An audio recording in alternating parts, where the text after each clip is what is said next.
ನಮಸ್ತೆ ಗೆಳೆಯರೆ, welcome to our channel. ನಾನು ಇವತ್ತೇನಪ್ಪ ಹೊಸ ಜಾಗ ಕರ್ಕೊಂಡು ಹೋಗ್ತಾ ಇದ್ದೀನಿ ಅಂದರೆ, ಇದು ಬಂದು ಹಾಸನ.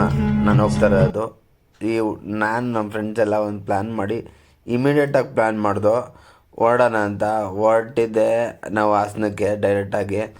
ಸೊ ನಮ್ಮ ಅಣ್ಣ ಒಬ್ಬಿದ್ರು, ಅವ್ರದ್ದು ಕಾರ್ ತೊಗೊಂಡು ಅವ್ರ ಕಾರಲ್ಲಿ ನಾವೆಲ್ಲ ಜಾಳಹಳ್ಳಿ ಕ್ರಾಸ್ಗೆ ಎಂಟ್ರಿ ಅದು. ಜಾಳಹಳ್ಳಿ ಕ್ರಾಸಿಂದ ಹೊರಡೋಷ್ಟೊತ್ತಿಗೆ 12 ಗಂಟೆ ಆಗಿತ್ತು. ಹೋಯ್ತಾ ನಮ್ಮ ಕಂಟಿನ್ಯೂಸ್ ಆಗಿ ಮಳೆ ಸ್ಟಾರ್ಟ್ ಆಗಿದ್ದು. ನಾವು ದರ್ಶನ ಮಾಡಿ ಆಚೆ ಬರೋ ತನಕನೂ ಬೆಳಗ್ಗೆ 7:30 ತನಕನೂ ಕಂಟಿನ್ಯೂಸ್ ಮಳೆ ಇತ್ತು.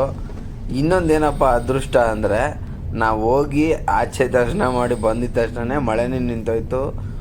ಯಾವುದು ಚೂರು ತೊಂದರೆ ಆಗಲಿಲ್ಲ. ಆರಾಮಾಗಿ ಅಲ್ಲಿಂದ ನಾವು ಚಿಕ್ಕಮಂಗ್ಳೂರು ಕಡೆ ಹೋದೋ. ಸೊ ಹೋಗಿದ್ದೇನಪ್ಪ ನಾವು ಕಾರಣ ಮೇನ್ ವಿಶೇಷ ಅಂದರೆ, ಸೊ ದರ್ಶನ ನಮಗೆ ಸಿಕ್ತಂಗೆ ಲಾಸ್ಟ್ ಯಾರ್ಯಾರು ಹೋಗಿದ್ರೋ ಈಗ ಇತ್ತೀಚಿನ ದಿನದಲ್ಲಿ ಅವ್ರು ನೋಡಿ, ನಾವು ಓದಿದ್ದ ದಿನದಲ್ಲಿ 1.5 ಅವರಲ್ಲಿ ದರ್ಶನ ಮಾಡಿದ್ದೀವಿ. ಅದು ಸ್ಪೆಷಲ್ ಟಿಕೆಟ್ ತೊಗೊಂಡಿದ್ದ ಬಿಡಿ, ಅದು ಬೇರೆ ಪ್ರಶ್ನೆ.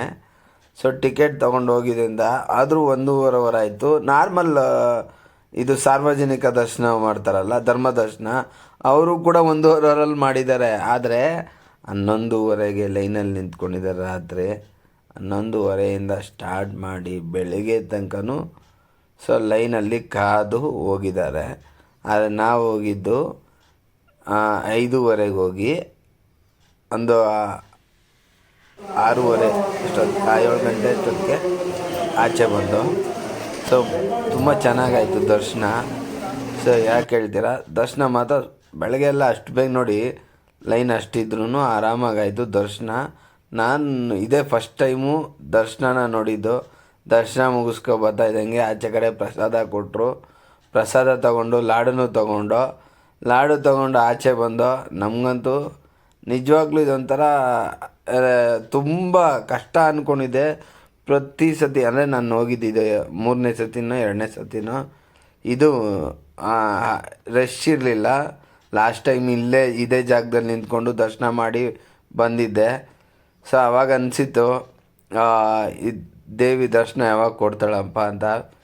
ಈ ಸತಿ ನನಗೆ ಸಪ್ತಮಾತೃಕೆಯರ ದರ್ಶನ ಆಯಿತು. ನನಗೆ ಇನ್ನೊಂದು ಗೊತ್ತಾಗಲಿಲ್ಲ, ಇಲ್ಲಿ ಸಿದ್ದೇಶ್ವರ ಸ್ವಾಮಿ ಇದೆ ಅಂತಂದರು.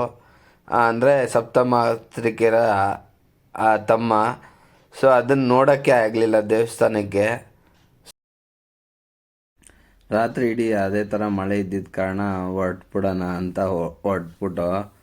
ಸೊ ನಾವು ಹೋಗಿದ್ದು ನೆಕ್ಸ್ಟ್ ವೀಡಿಯೋದಲ್ಲಿ ಹಾಕ್ತೀನಿ. ಅಪ್ಡೇಟ್ಗಾಗಿ ಕಾಯ್ತಾರಿ. Thank you so much.